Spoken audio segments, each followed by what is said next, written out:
Voices from the Vault is brought to you by the Shelter Island Historical Society. This story was researched, written, and read for you by Mariah Moore.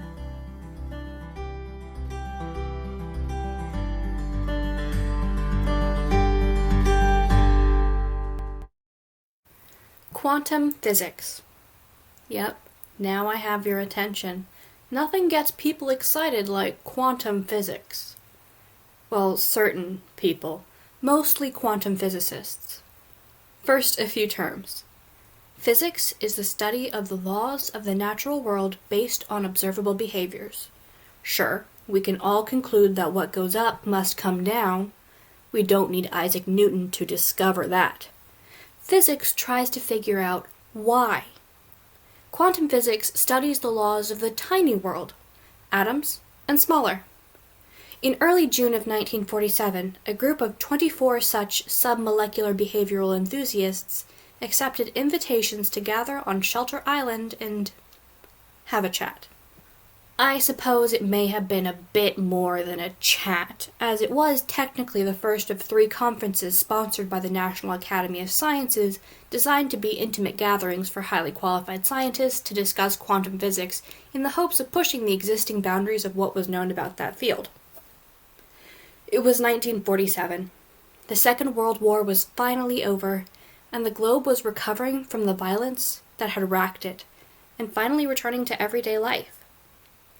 With the development of the atomic bomb via the Manhattan Project, which was derived from the research into nuclear fission, which means to divide or split, performed primarily by J. Robert Oppenheimer and Edward Teller, the understanding of quantum physics leapt forward and carried the end of the war on its back.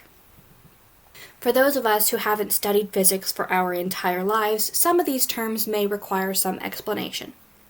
Basically, Oppenheimer and Teller looked at the smallest known particle, the nucleus of an atom, the particles that make up everything in the known universe, and said, "Yeah, I think we can split that and get smaller."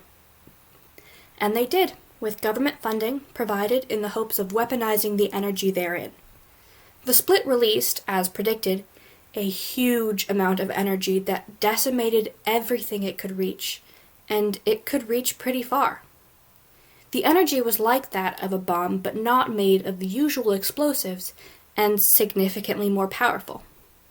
The bomb developed was dropped on 2 Japanese cities, Nagasaki and Hiroshima, and the destruction caused pushed the Japanese leaders to surrender to the Allies and finally end World War II. Months before the detonations of the atomic bombs by the Allied armies, while watching the successful nuclear fission test at the Trinity's test site in New Mexico, Oppenheimer gazed upon the blast, which swallowed the sky with bright fire, and later reflected that while some around him laughed and others cried, he thought of the words of Hindu scripture.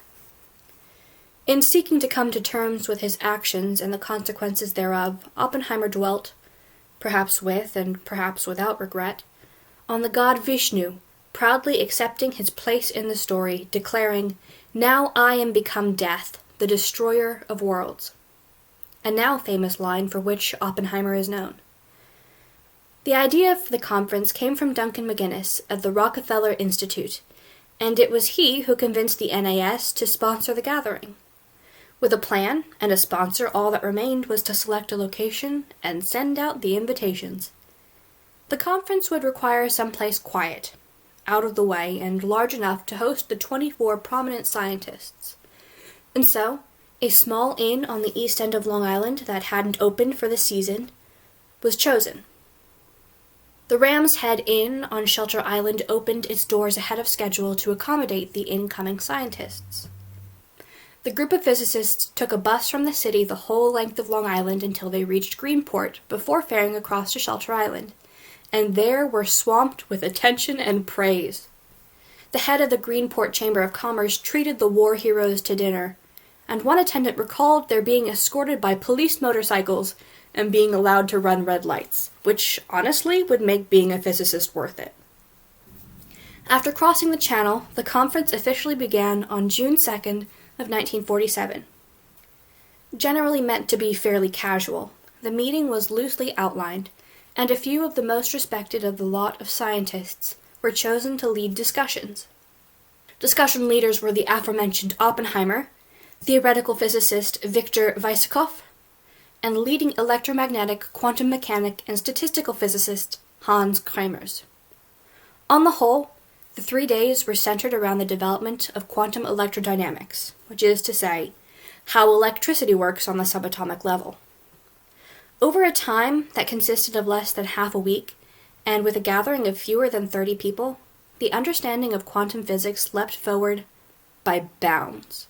Years after the Shelter Island Conference, Oppenheimer deemed it the most successful conference he had ever attended, and Richard Feynman is quoted as saying, "There have been many conferences in the world since, but I've never felt any to be as important as this. The Shelter Island Conference was my first conference with the big men. I had never gone to one like this in peacetime." This little meeting in the Ram's Head Inn on Shelter Island provided a place of unique freedom for men who were constantly surrounded by people who either couldn't understand their work or did not have the government clearance to hear about it. They were able to openly discuss their thoughts, questions, and ideas in a way they hadn't been able to for many years, if ever before. Scientific understanding was forced forward by necessity during the 2 world wars of the early 20th century. But now these men were able to study, research, and make discoveries in areas that were neglected during wartime as they weren't easily weaponized. And this new freedom could only have been liberating. In the 2 years following the Shelter Island Conference, the National Academy of Science held 2 more meetings, one in the Pocono Mountains and the other in Peekskill, New York, in the Hudson Valley, but neither were quite as successful as the first in the series. 36 years after the first Shelter Island Conference, a second was held, again at the Ram's Head Inn. Still not as successful as the first meeting, as it was part reunion and part new conference, which prevented it from being all that it was hoped to be. Still, the meeting hosted many of the original names, as well as a few newer ones like Kazuhiko Nishijima and Stephen Hawking. World War II changed the face of the planet and the field of physics, but the Shelter Island Physics Conference isn't the only connection Shelter Island has to the Second World War.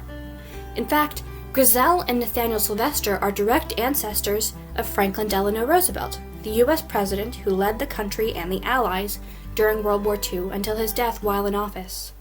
His greatest ally, Winston Churchill, also has roots on Shelter Island, but that's a story for another day.